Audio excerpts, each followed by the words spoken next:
Wow, amazing formal opening. Howdy.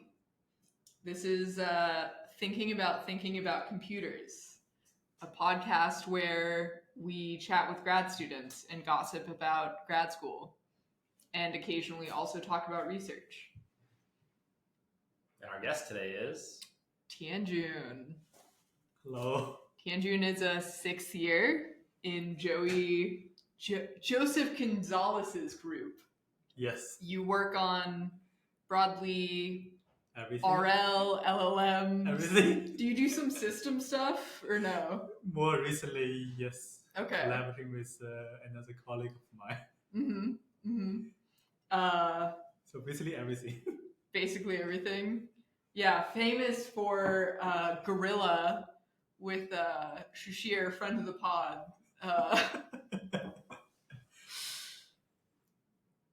Is there anything else? I don't think so. I don't think there's anything else about you. Lisa, come on. That's all you remembering about me. what about all the That's all I awards, remember. all the You have a great wife. Love your wife. Top tier. Love her too. You have 9 guinea pigs or something? Oh yeah, I have 6 guinea pigs. 6 guinea pigs. That's gonna be a record, at least within the lab. That's, Right. Yeah. I don't know how Yeah. many chinchillas Lemming has. Yeah, I think Lianmin has 3, right? Oh wow.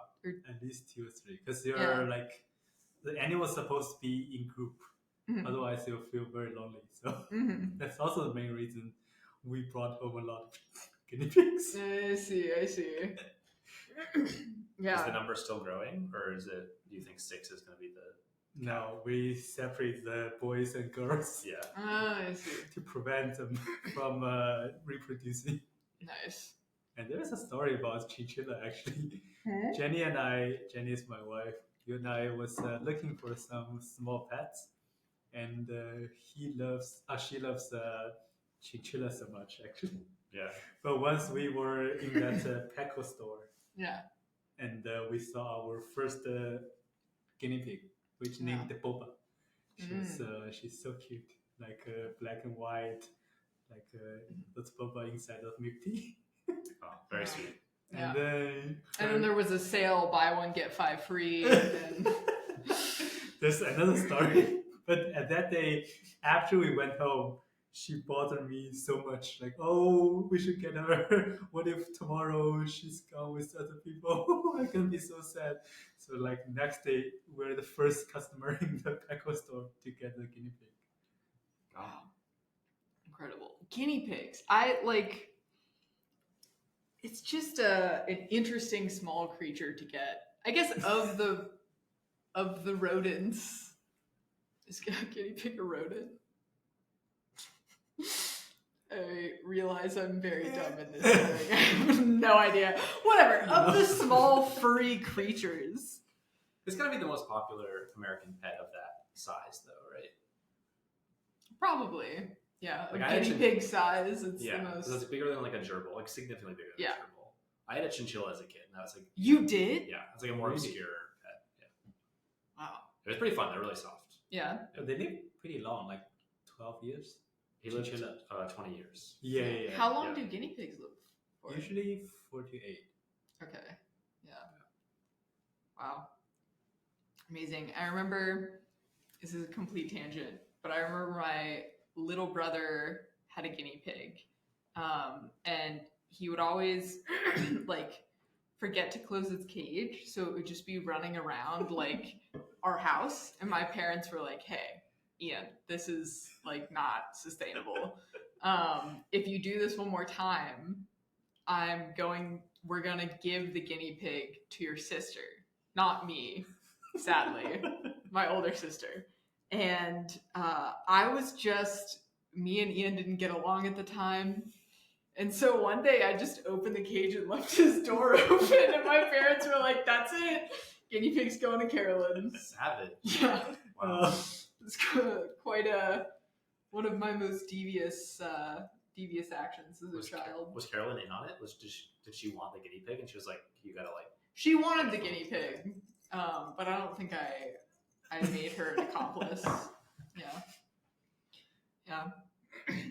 But, Don't let her close to your guinea pigs. That's Yeah. well, our guinea pigs are already open house.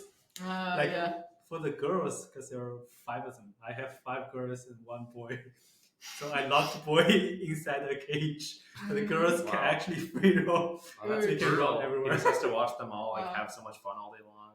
Yeah, I feel very sorry for the boy. So I'm putting a lot more of my time with the boy. I see. Wow. Wow. Did you consider naming gorilla guinea pig instead, or Yeah. Yeah, I don't know. Actually, the gorilla was dead after I named all my guinea pigs. I see. Yeah. So, maybe there's a new one. Mhm. Yeah. So what do you want to talk about first? Research, grad school? You're part of the fun cubicle. You could talk about all the fun you have in your. Anything you want to know first? So, I'm pretty open to talk about anything. You're in your Giving- 6th year. Yeah, giving your. Actually, you and I joined very similar time, but you are an undergrad. Oh, that's so true. Wow, I've been here for a while. Yes. Giving that many Did we years. know each other? Of course. I remember you, Oh. but I was not very. I was not very social person by that time. I see. I focused too much on my research. No. What switched it? Because you're now like you're quite social. Because I'm done Some would now. say the life of the lab. You know, life of Joey's group. Yeah, because I'm done now. I'm done with research now. All right. Like, yeah, actually, I don't know which. Like, I joined the year of 2018, and I think 2018, basically like in the fall. So 2019 and 20. I think that 1 year and a half, I was pretty much in the 5th floor. So I was also working with Kurt Koiser. And then I think there was pandemic time. And back then I was not, back then I didn't get a desk here. I see. And then the funny thing is, like, back then, after that, they tried to move to the Berkeley West. And I was supposed to move with Kurt's group. And Kurt one day emailed me, Joey strongly asked you to stay here. He said he got a desk for you in the Skylab. Well, because So that's Joey's why I like, stayed. damn, if Tianjun leaves, like, what is my group gonna become? He has a lot of good students. He has all the good students here. Joey? Yeah, every single good student, sorry, Connor, every single good student In Joey's group. part of Joey's group. Yeah, but then there's a pandemic time, and I think afterwards I've been sitting regularly in the lab. And that's also my collaborator Shishir got to talk to me for the first time in my 4th year. Really? Or my 5th year, like Wow. maybe last year. That's crazy. I didn't realize you guys are like 2 peas in a pod sometimes. Or a lot of the time. That's true. So it's interesting to work with people who are so different from you. Yeah. Shishir is a character. So when you met Shishir, were you like immediately like, wow, I should work for this person? research love at first sight? Yeah. Let me try to remember. Which means the guy didn't impress me that much. Right. In our first meeting. I think the story was like we were first officially chatted last year. First date. Around this time. And because Joey sent us an email, like send me at least an email saying, or a Slack message, like Shishir wants to explore some language model stuff, and he has some ideas of following up my work on the Tempora, which is using reinforcement learning to edit prompt, to do prompt edition. And Shishir was like looking into maybe how to efficiently edit the prompt so you can actually delegate some of work in the clusters and some of the work on the edge side, basically. Yeah. So he and I talked about this. He was so excited about that idea. I already moved on. I see. I moved on to some other ideas, and he and I start to actually brainstorming and thinking about, because we're debating like basically whether editing prompts can be a future need. Because back then in 2022, I think later or middle of that year, it is still the GPT-3 time.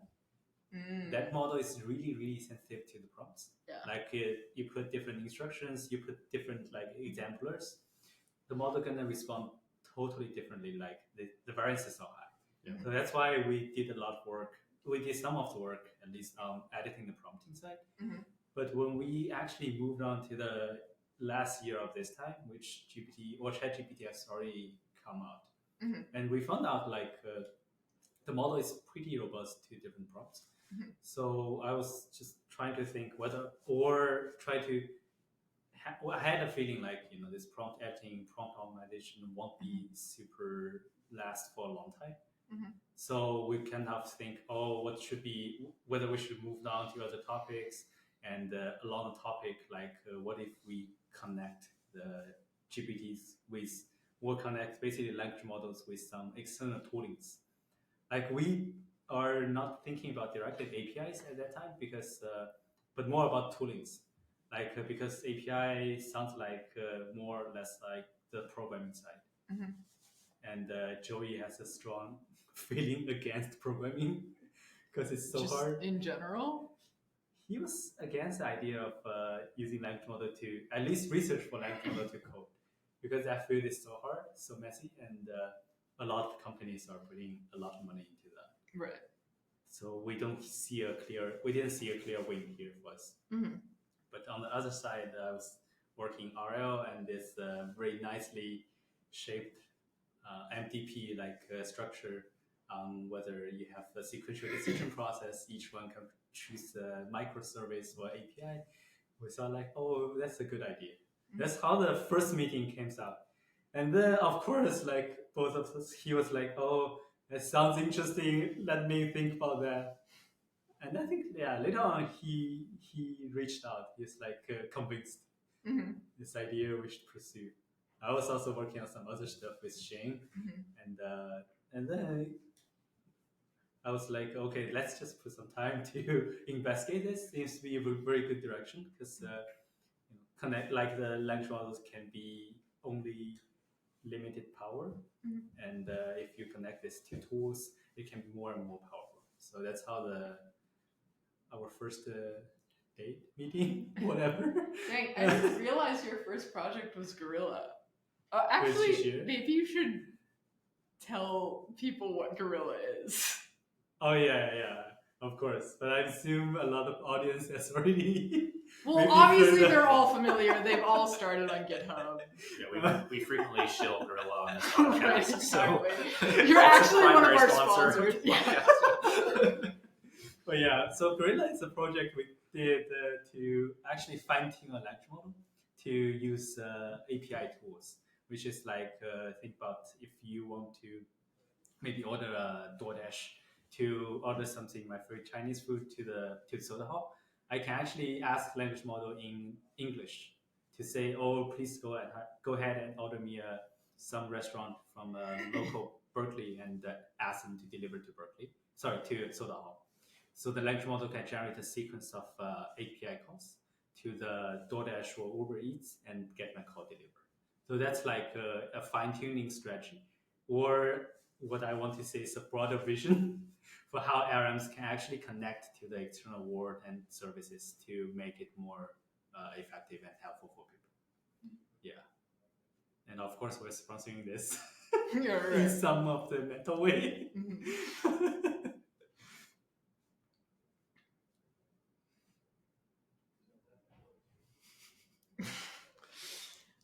Okay, so trying to think of a good next question. So how far do you see these natural language interfaces going for like replacing the kinds of things that people have to write code to do today? Yeah, basically like software engineering stuff. Yeah. I think there are great potential, but still I think there's a great potential, but I still think there's a lot of the difficulty. It's more or less like autonomous driving. There's a lot more hard to get to a fully autonomous agent. Yeah. But to get agent or co-pilot that can actually help people write code, or help people verify code, or help people actually manage their different microservices, like this interacting with people with some level of permission and with people's consent on some decisions, that would be much easier. And but for a fully autonomous agent, I think it's pretty far away.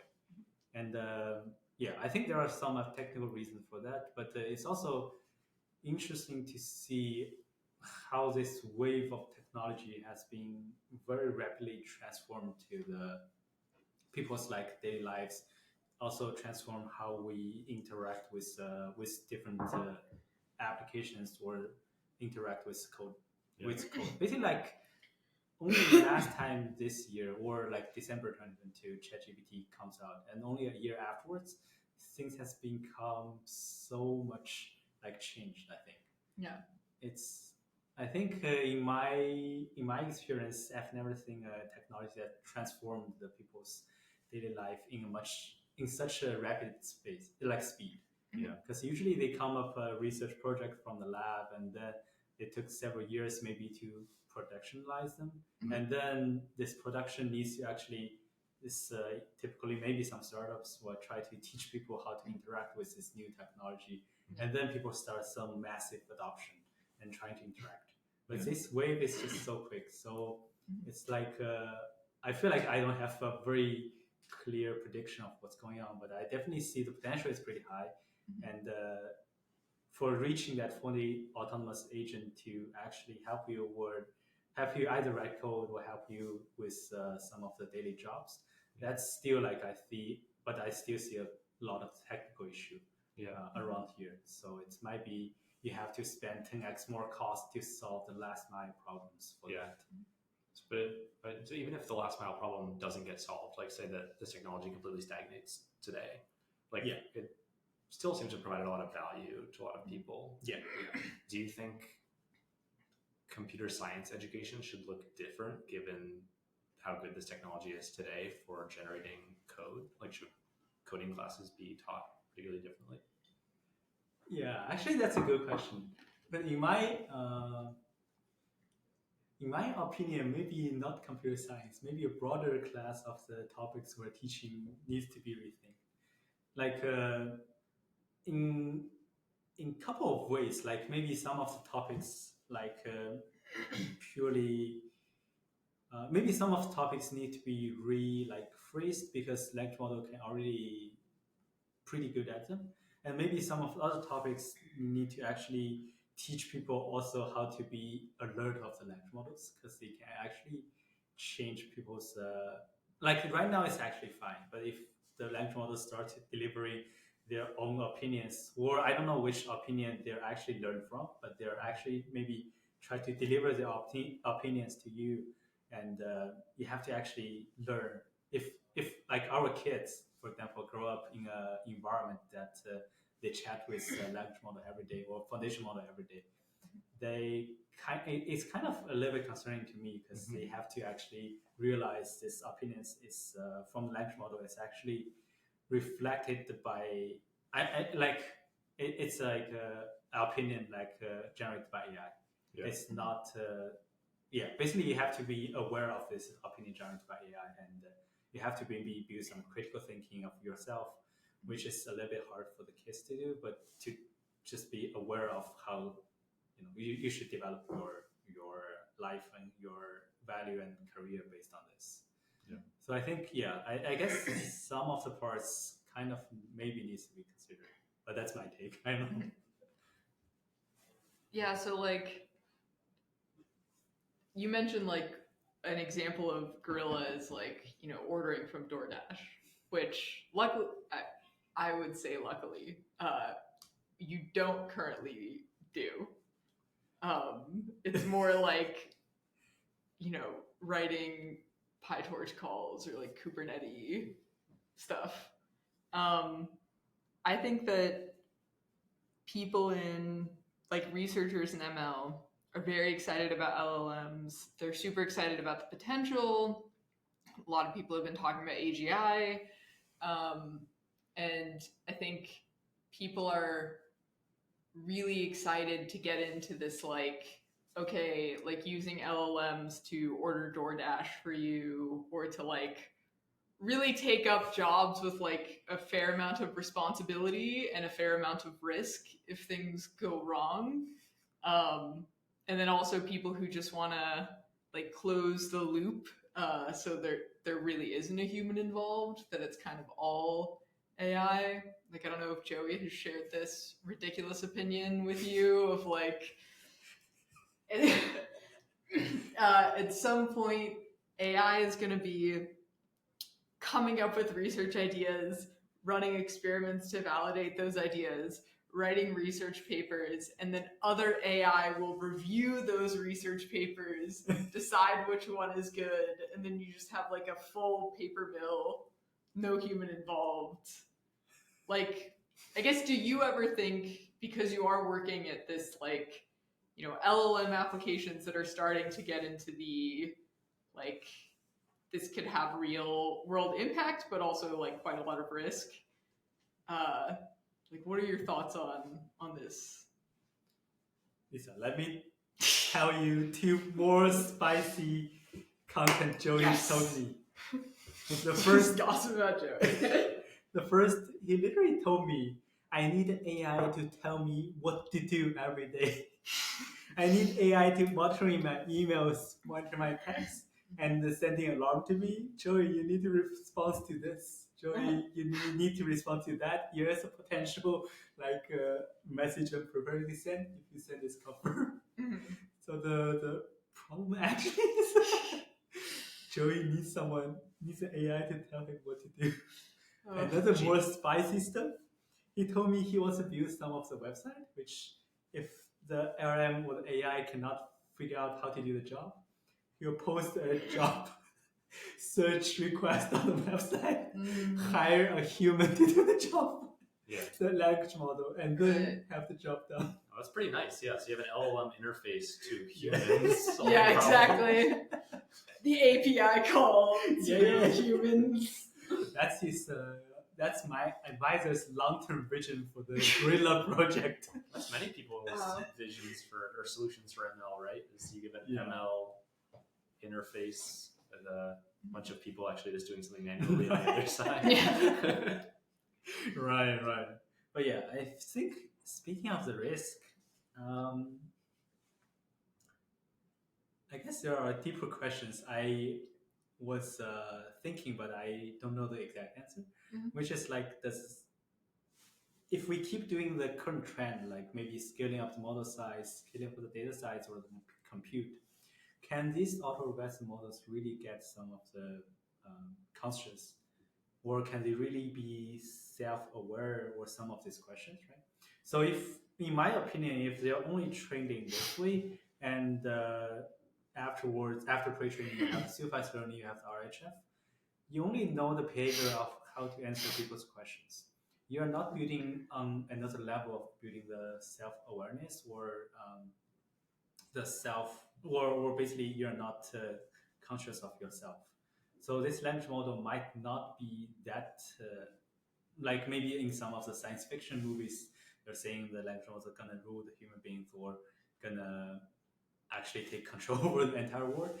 At least without any maybe further like research breakthrough or technology transformation, I don't know how much possible it is for the current technology and research just to scale up will have such a thing.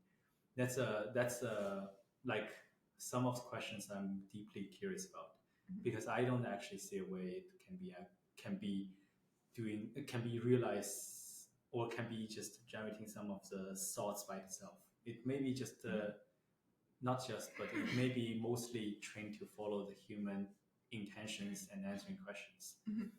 But on the other side, I think speaking of the API call and speaking of the maybe replace a lot of the redundant, boring work done by human beings, I think there are some potential.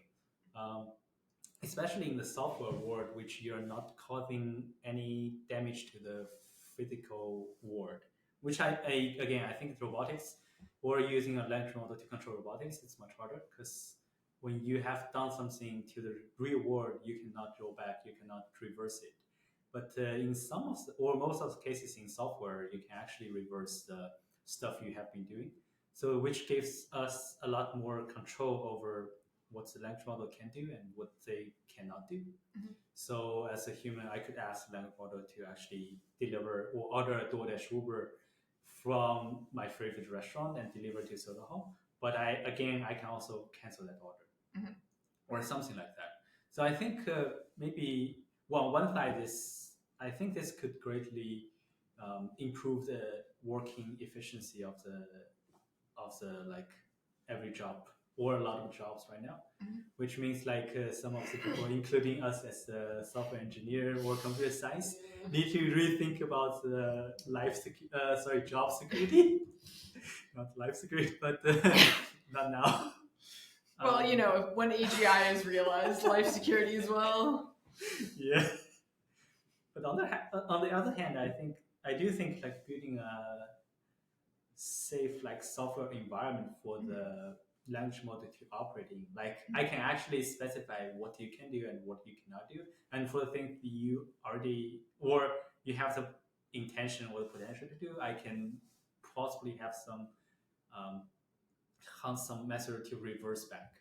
I think that can actually control a little bit over the risk, but you still need to. I think we still need to think about how we're gonna adopt the AI or the coding assistant to help us do the job in our daily life. Maybe, maybe I don't know, learn some new skills and how to interact, like prompt engineer, for example. Yeah, I think similar to every of the technology transformation, there are gonna be people. People always need to adjust to this wave of trends in the research breakthrough and technology, and trying to find like a new position. Maybe everyone will become a manager at the at the near future. But yeah. So that was a very well thought through answer. But I guess I'm sort of interested in this, you know, in tech, like you move that fast and break things. And I think even in like the DoorDash or like general, like, oh, a user can define like what things can do and what things you can't do. That requires the user to like actually have a really good understanding of like what the potential risks are, which might not always be the case. That being said, like, you know, maybe it's worth taking these risks, right? If this does end up paying off and can really help, like maybe these like sort of big risks that you could take, but that might not, you know, probably won't happen very often. Like maybe that's worth it. Do you think that researchers should be like just trying out these sorts of more high risk problems? I mean, I guess you're you're sort of doing this, but we're in a unsafe AI lab. But that's joking. Yeah. Would you let users put their credit card numbers into Gorilla and use them to order DoorDash? Or would you put your own credit card number into Gorilla and let it order DoorDash? Actually, I think there are similar complaints even for just using GPT. You know this project called the Auto GPT, maybe? So this Auto GPT is a 200K star. I think it's Auto GPT, but one way or the other, it's like 200K star GitHub project, open sourced, trying to actually build this entire workflow of writing maybe you a simple like gaming environment in your terminal. And one of the really common question the user are complaining about is, so it basically try to break the task into several steps. And then each of the step you need to call GPT. And then some of the steps, if the answer is not satisfying, you will keep trying. Right. So the user are complaining, the model would keep trying a lot, like iterating, using a loop iterating itself for 1 hour, Yeah. and end up paying like $10, $20 to Yeah. ChatGPT, get nothing done. So I think there's definitely a risk of putting my credit card or putting even my personal information, tax information to GPT. And there are some other research saying you can actually dig other people's information up through some clever prompting or something. Yeah. But I think in terms of the actual actions, it actually needs to be really dealt with pretty careful design of the system design. It's not like in my opinion, it's not like an AI problem, or it's mostly like the final insurance is gonna be a system design. Mhm. Even if in AI you can get things like 90% or 99% correct, there's still 1% of the chance you could screw things up. You could maybe charge like $1 million bill to your credit card or something. So I think have a very clever system or a pioneer system that can actually work with the AI generated code or can actually dealing with AI generated actions is like super important, because back then before this era, the code are very deterministic. You can actually deploy it, and every time you run it, the behavior is the same. But this doesn't happen with AI or with language model. Every time you prompt language model, it's gonna give you some answers, but every time the answers kind of are different in some ways. So I think building a system which is act as final insurance for your language model won't actually do something crazy is a super important. But on the other hand, I do actually advocate some small scale, high risky project that can at least like I as a PhD or as a researcher want to know what's the limit of the models, right, and what they can do. But we actually maybe need very knowledgeable people and need very careful design of the experiment to see how we can carry them through. Like this helps us understand the model itself, and also this helps us to understand the risk of the model, so we can better design a system to prevent this kind of risks in the real life. But this small scale experiment, like maybe experimental design, needs to be really carefully, I think, conducted. So, would you put your credit card in the gorilla? Or yes, I will. All right, but okay. I won't put into other models. Literally putting your money where your mouth is. Yeah. But yeah, I think with stuff we have been trying to at least adding some system protections on top. So we're confident you won't use my credit card. Makes sense. So how did you end up doing a PhD in the first place? Like, where were you before Berkeley? Why did you come here? Oh. Why are you here? That's a great question. I was directly coming from bachelor's. I was doing a dual degree program between Shanghai Jiaotong and the University of Michigan. I spent my junior and senior year in Michigan, and afterwards I directly came here. I actually studied architecture, like computer architecture. Back it was my wow. undergrad. Went from low level to high level. I taped out chips. Wow. For another exciting direction, which is genomic sequencing. Wow, really? Dang. Yeah. There's a concept. I still remember that my first paper. My first paper, I was stayed up all night finishing that paper, and I actually went to the very top of the architecture conference, and I was pretty happy. And the concept was just to design a specific ASIC hardware for genomic sequencing, because using CPU to do that is pretty slow. So, but afterwards I figured out like maybe this tape out isn't for me, because actually you have to design the stuff and do the verification and send to the fab, and after half a year you get back the chip. You can test, and then you can publish a paper. I was like, this is too slow for me. Yeah. So you found the field that publishes papers the fastest by far. Right. I I have been conducting that myself, Yeah. which is unfortunate. But yeah, so I was figuring out like maybe I want to do something more fun or like I love some of the new things happening every day in my life, new Yeah. challenges. So I switched to.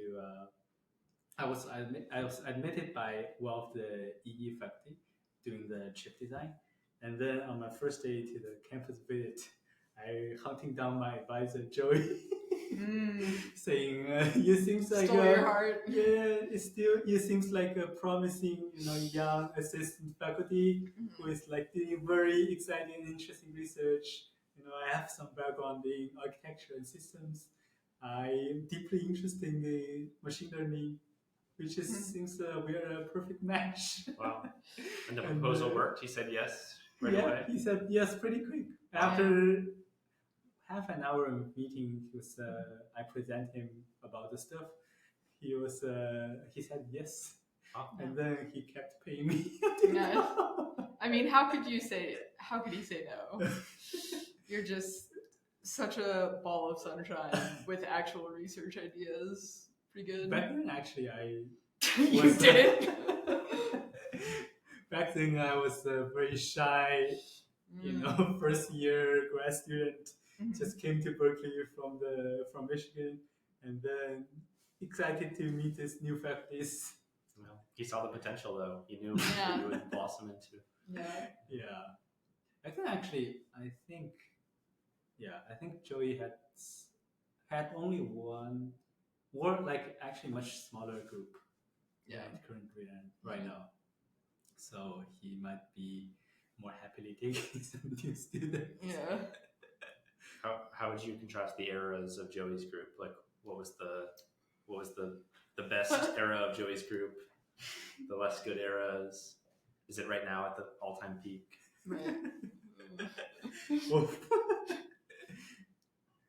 I'd say right now. I mean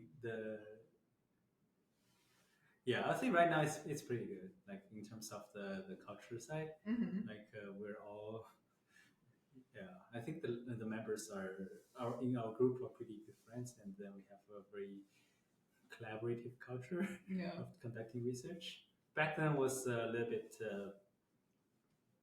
I think, decentralized because Joey was a young faculty and he co-advised a lot of students with other faculties, but the students are kind of taking the like basically not to.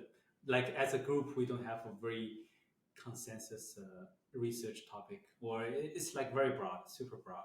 Like I worked on some of the machine learning stuff, and Charles worked on autonomous driving, and Alvin worked on 3D vision or some of the efficient computer vision, and Bridging worked on robotics, and Shane worked on this the SkipNet and efficient network design. So it's actually pretty. Like basically across all the domains, and of course, like some other people work on Daniel worked on chemistry, even worked on systems, and then basically across all the topics. So, if I want to pursue some of the topics, the expertise in the group is not super like supporting me within my domain. Yeah. So I would say now it's much more better. Like thanks to Joey, he consolidates his directions. LLMs really consolidated. Basically, But then he needs to work on some of the funding for that. I think now it's pretty good. I mean, but I think the future. Do you think it's the best? Do you think it's the best era? I cannot speak for the future. Yes. There are great students coming through in the future. Yeah. But at least I quite enjoy my PhD year. What would you say was the best year? The best year? For you, personally?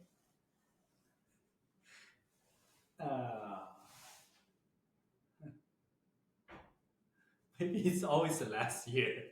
I see. Because back then, look, I was in my first year and I was doing mostly architecture in my undergrad. And then first year I was doing some ML stuff, and that was like shift of my domain, and it's kind of a little bit hard. for me to get some new ideas, even get publishable paper. So I barely published one paper in my first year, and also the second year I was also switching to a new domain called the reinforcement learning, and then that took me 1 year again. And afterwards, there's things becomes more, I think, a little more stable, but still, yeah. I guess now I'm just more, not only like I got maybe enough to graduate, but I just be more confident, like, because sometimes before I was asking, oh, Tianjun, are you really suitable for PhD, or are you gonna drop out, or like something like this? You're just questioning yourself. And now at least I feel some confidence, like actually I can do something, do some research, and publish papers. I'm actually not bad at this, so so I think now it's more or less like you don't have the pressure to graduate. Also, you build some self-confidence of yourself, and then you start to think a little bit more like faculty. You think like big problems. Back then I was like asking Joey, I need to publish this paper, your idea is very broad, it's gonna take me 5 years to figure out this huge project. And now it's quite the opposite. Joey is asking, oh, you need to publish this paper because sponsors are asking for it. I was like, oh, Joey, come on, the story is not that good in my opinion. We need to think.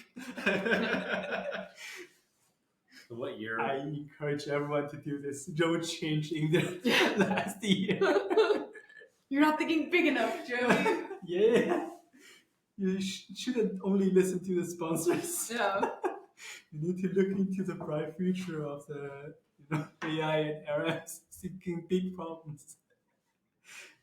Around what year do you think that switched for you, where you like were pretty sure you could do this and you weren't going to drop out? I think either fourth or fifth year. Okay. That's a lot of years of thinking about. Yeah, because I actually changed directions, I would say majorly once for my first year because I was in architecture, and minorly once to RL in my second year. And later on, I switched to RMs, but that switch is pretty smooth. Yeah. I don't know what happened, but that switch seems to be a little bit more smooth. Yeah. I feel like once you're in the machine learning space, the like transitions to other parts of machine learning are pretty, Lisa, you're undergrad here, and how do you view this transition? Like, if you have some experience in undergrad, the transitions in grad school are much easier, or you think it's? You asking like the transition from undergrad to grad school, or the transition between fields and ML?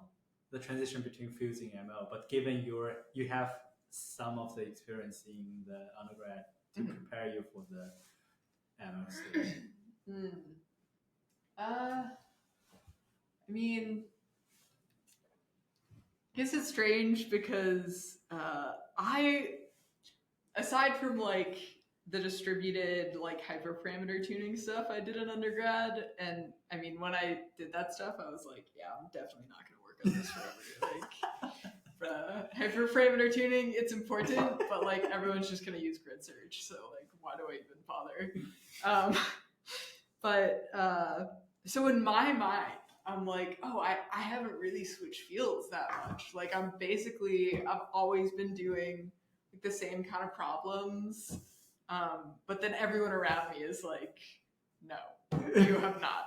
Trevor recently was like, hey, so like I usually meet with groups of students based on like the area they're interested in, but you bounce around a lot, so I don't think I could put you with someone.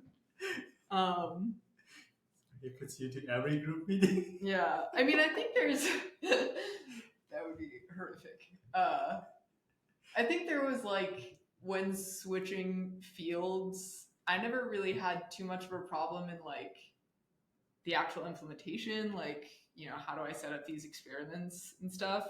I think I have had questions of like, there's an idea I'm passionate about, that is like a significant delta from what I worked on.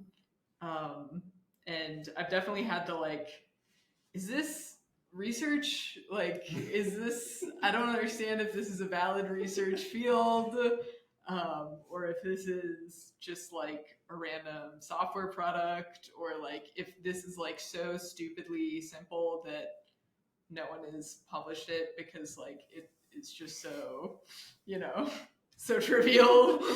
So I definitely had a bit of that, but I think in undergrad was particularly helpful because at least I mainly worked on other people's projects because I was not a, I don't know, incredibly competent undergrad. And so I think that caused like a fair amount of like bouncing around.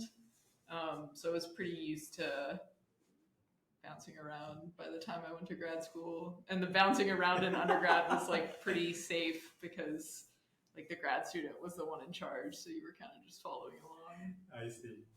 But you're actually not bouncing around that much. You didn't change from Thank you. Yes. vision to robotics or to vision robotics. Yeah. Or you didn't change vision to Yeah. multi-modality model or something. I did change from vision to multimodal. And Yeah. But like, I don't know, vision, language, I feel like they're all pretty interchangeable. Yeah. What about you, Connor? You bounce around? I found the transition into working on like the Hydro project at Berkeley a pretty long ramp up. Mm-hmm. Like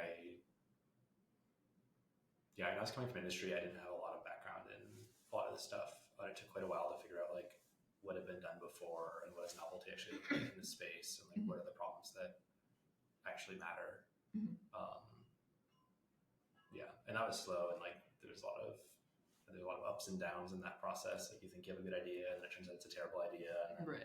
you think you've solved some problem, and it turns out someone solved it 50 years ago. You definitely doubt yourself, but I haven't really jumped around once I figured out that space pretty well, which is good because it wasn't that fun. I don't want to do that again. Yeah.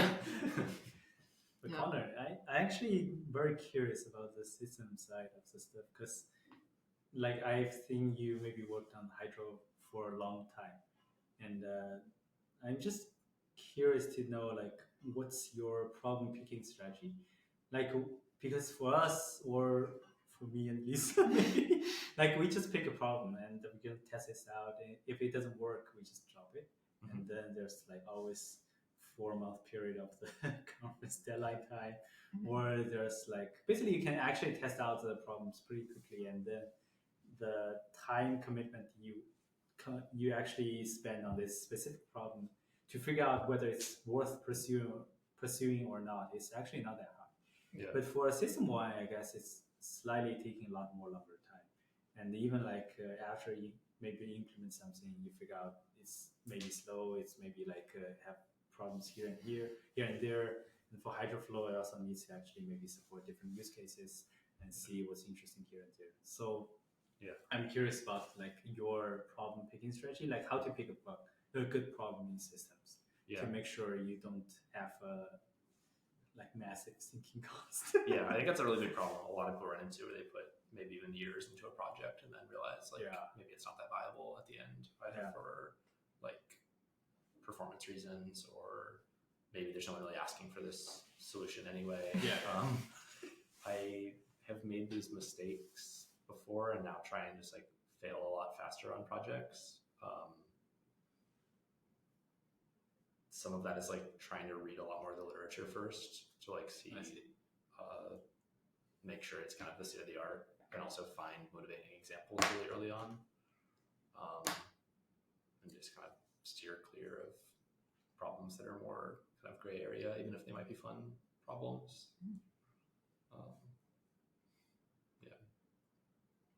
So speaking of related work, you work in LLMs. You've recently been working on, what would I call it? Like this RAG, like retrieval augmented, not really retrieval augmented generation. I mean, retrieval augmented fine tuning is your most recent project. I feel like LLMs using retrieval, do you fine tune? Do you do in context? Do you do retrieval? Are relatively popular problems. Maybe not as popular as like, I don't actually know what would be more popular. I don't know. Maybe not as popular as all the problems in LLMs, but like it's a crowded space, and ML paper deadlines. There's one every 2 to 4 months. People have, I think, been much more willing to archive between deadlines. Because of the pressure that like I need to get this out first because probably a ton of other people are working on this. What is your strategy when it comes to like you started a project, usually you look at related works. So like figure out like, has this been done? Like where can we really improve?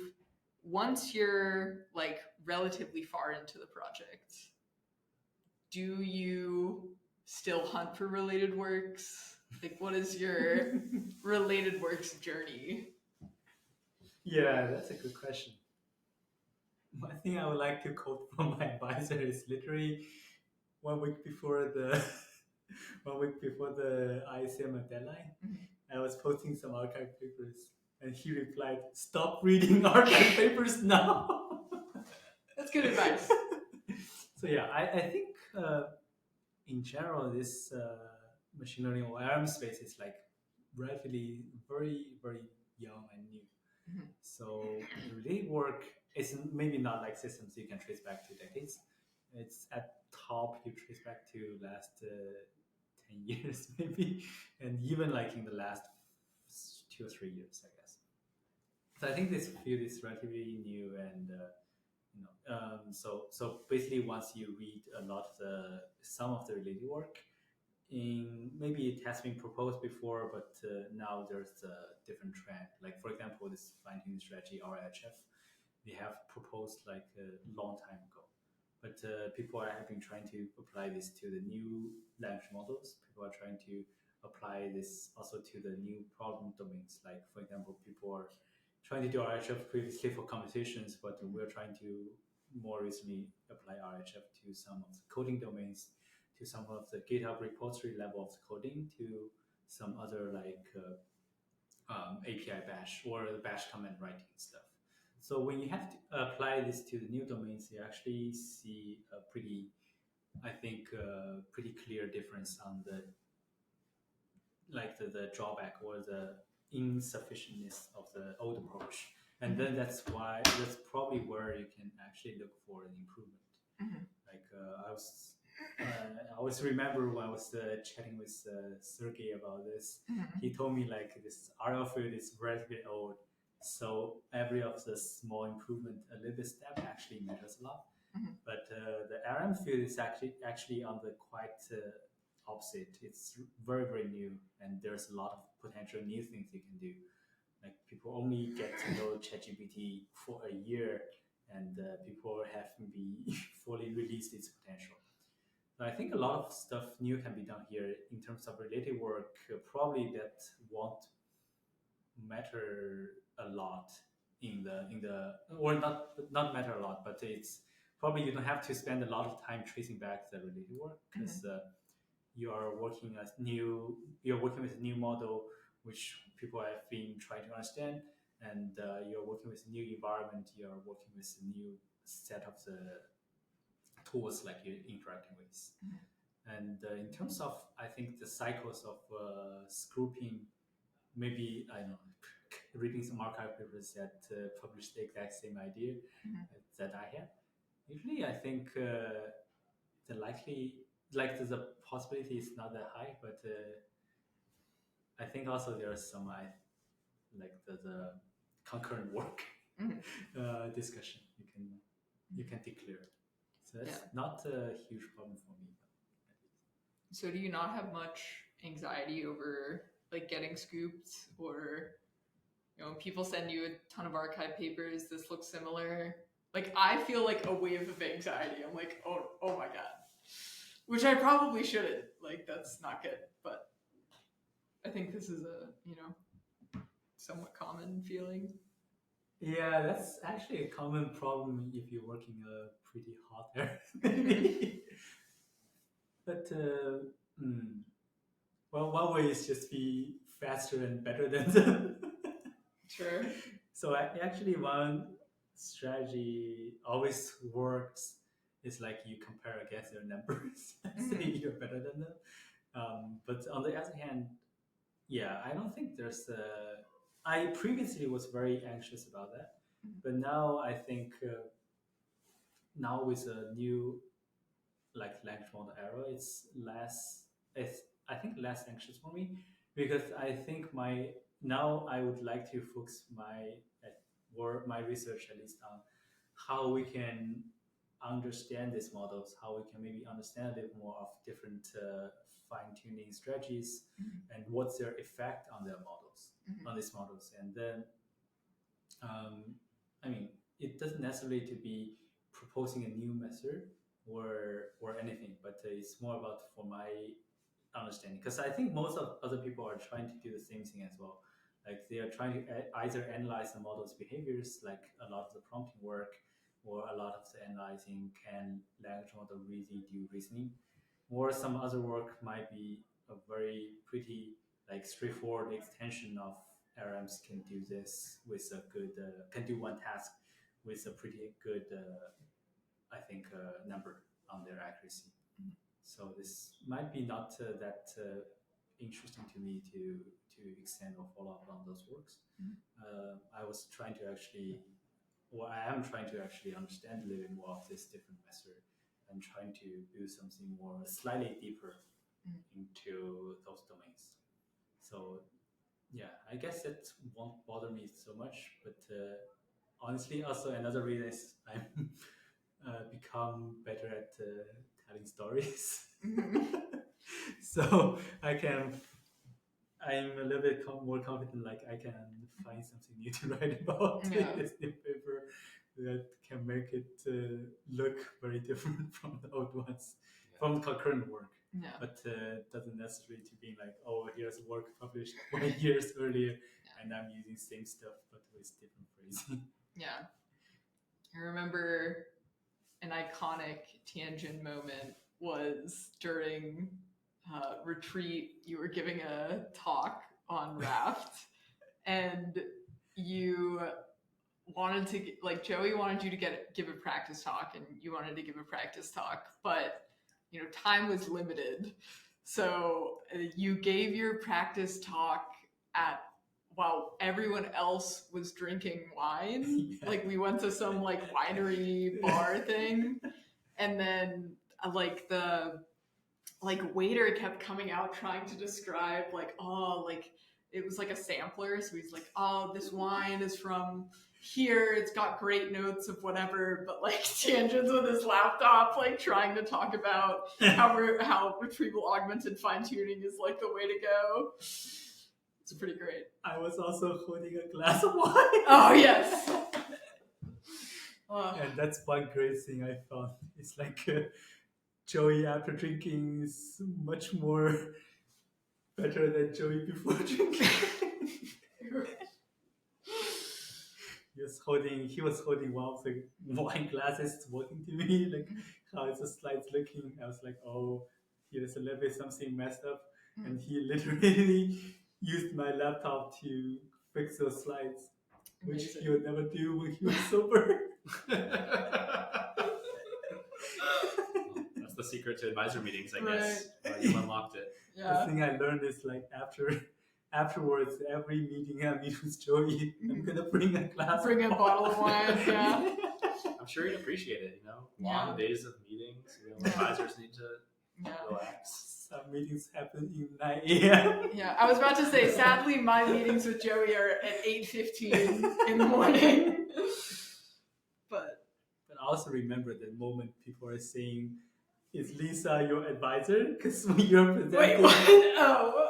Because when you're presenting, Lisa was so excited and Oh, right. she seems very appreciated. You did a good job presenting the slides. Yeah. I'm just trying to be supportive out here.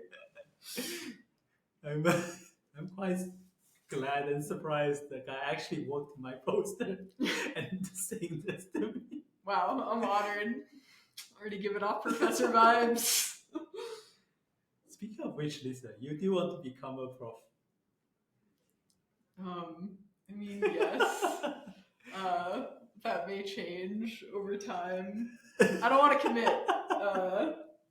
Of course. I'm a little. But for now, you're thinking more along the faculty line. Yeah, I think. I mean, me and Connor have talked about this a bit because you also want to pursue academia, at least at the current moment.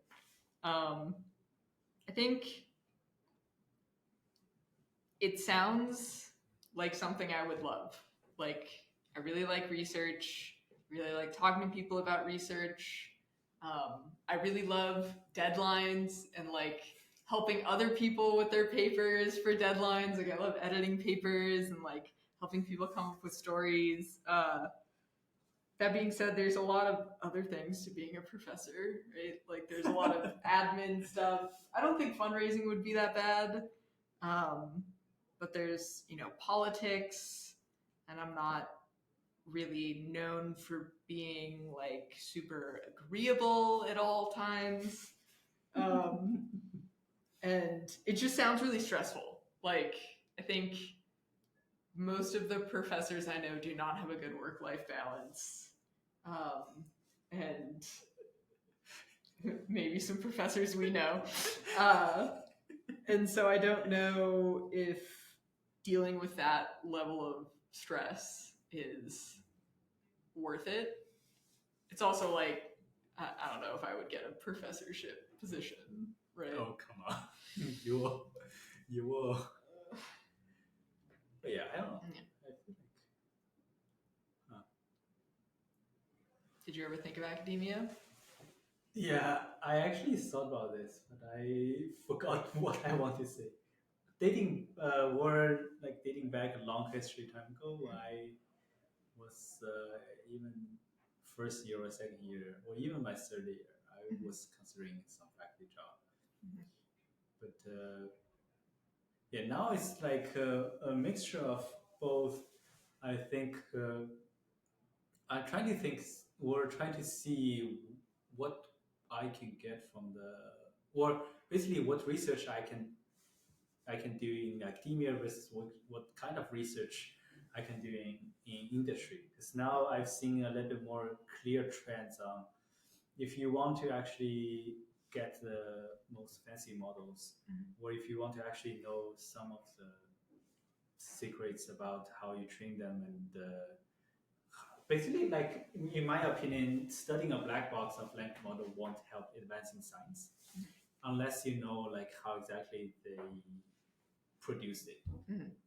So like I think I've been seeing a little more harder and harder time for academia to actually do some of the like let alone systems just for the ML field, advancing the capability of models. Maybe we're in some era like what we did, what we're doing in academia, OpenAI or Anthropic already tried, and it has been proven to be true, and it has already integrated into their products. But it also requires a lot more resources than before. I would say, like back in 2019, when I was trying to do when we were trying to do some of the model training or trying to produce some of the papers, it now takes a lot more resource to do that. Not in resource in terms of just not only compute, but also maybe data collection, maybe the like engineering work. So actually to make the model work. So I admit I originally want to think about it. I want to do academia, but now I'm a little bit I don't know 50 and 50, or because it just like depends on what kind of research I would enjoy and what kind of research I can do in academia. There's like a slight trade-off, I think. Mhm. Are you graduating this semester? I think so. As long as my advisor is blocking me. Can you not leave? I heard so many Joey's groups is like graduating, and I don't want to be here. My group is clearly on a downward trajectory. There's Right. You know, Maybe I'll pivot to databases.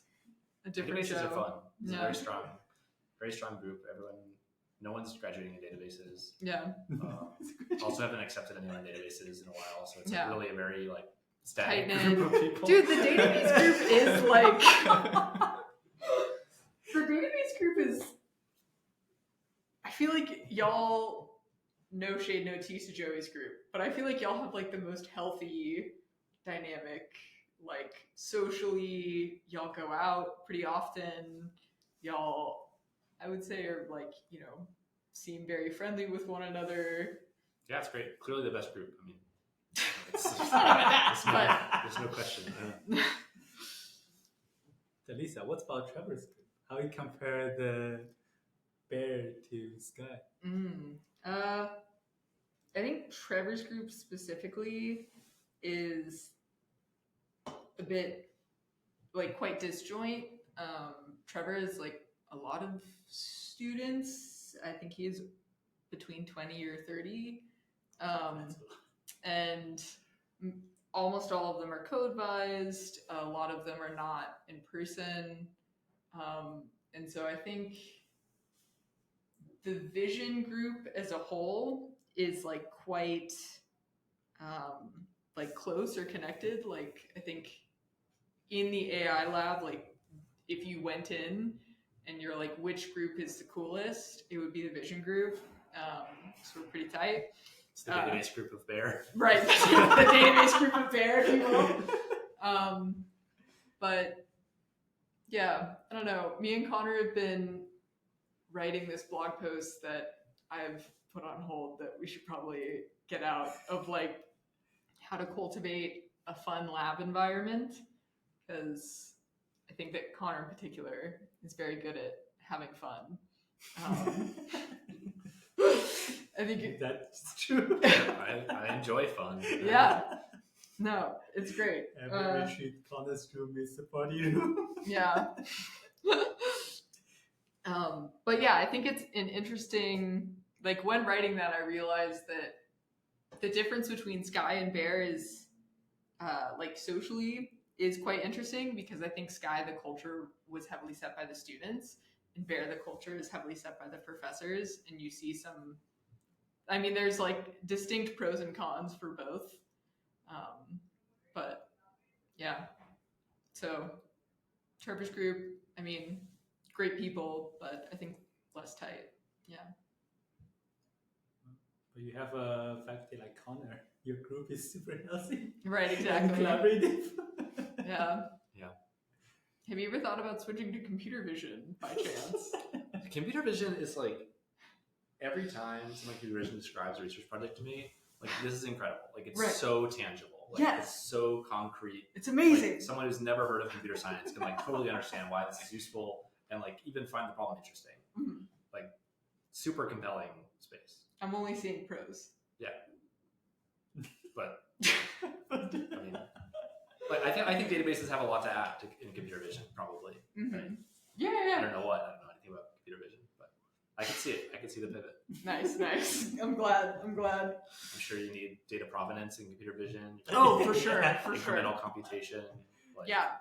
People in computer vision would definitely know constraints. these terms. Yeah. For sure.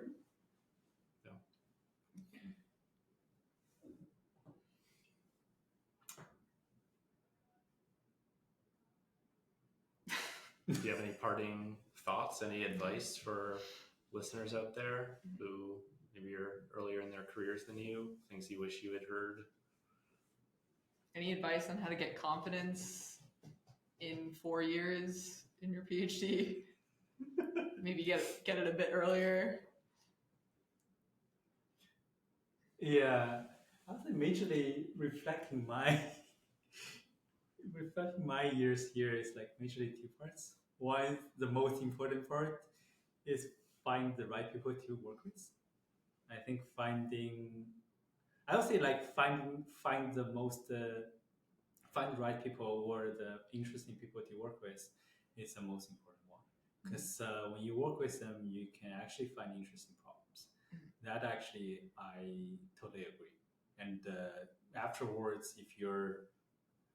if you work with them, because I feel like different vibes when I work with different faculties. Like when I was working with Joey, he was like a little bit high level, and I was a lot of times pitching to him my ideas and prove he's wrong on some of the like long-term vision. For example, gorilla. He didn't get it that first time, but he also admits like I prove he's wrong a couple of times. Yeah, so I was like thinking. So I was, but when I was working with Sergey, he was like super smart.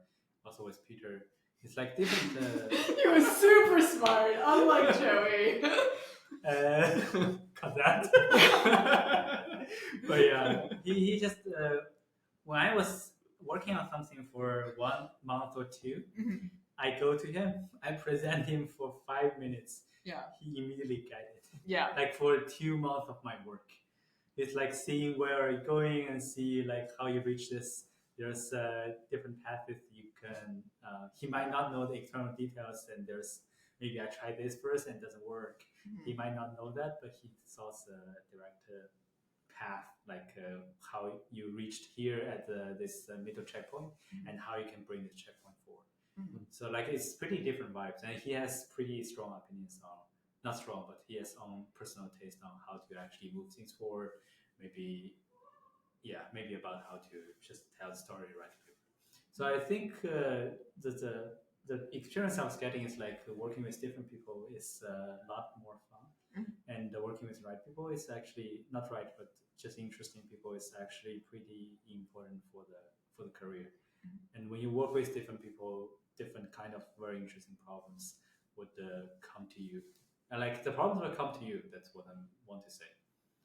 And the second is like usually most of people I know in grad school is having a hard time during their second or maybe third years. Like they were thinking about dropping out, but after that things become more smooth. That's I think the two part. But yeah, I think you can definitely be a little bit more like clever than me on how to deal with this and how to find the right research and career path. But I think that's just me reflecting back my 5.5, 6 years of staying here. The two things I want to maybe highlight. Nice, very nice.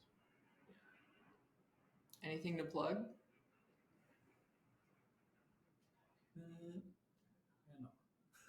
Nothing. Not a single thing. Go star the GitHub repo for Gorilla. Read the Raft paper, which is currently not out, but out sometime. Will be out at some point in the next few months, maybe. Yeah. Yeah. All right. Lisa O'Connor are a great person.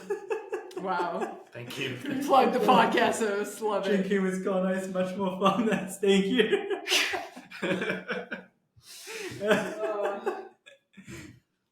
It's been great. Yeah. Thanks for coming on. Thank you, Connor. Lisa. Right. Who is next? Who's next? Well, who do you want to see on the podcast? Who should we get? Oh yeah. Joey G. Okay, I think we can get Joey. I think we're just gonna ambush him for. But I would one like of my to see one-on-ones. Joey G with Shashir. Same Oh god, no. That would be a freaking nightmare. No. We'll have to work up to that. And I need to take some classes in effective communication and de-escalation for that to work. Alright. Beautiful. How long was it? Hour and 14. too bad.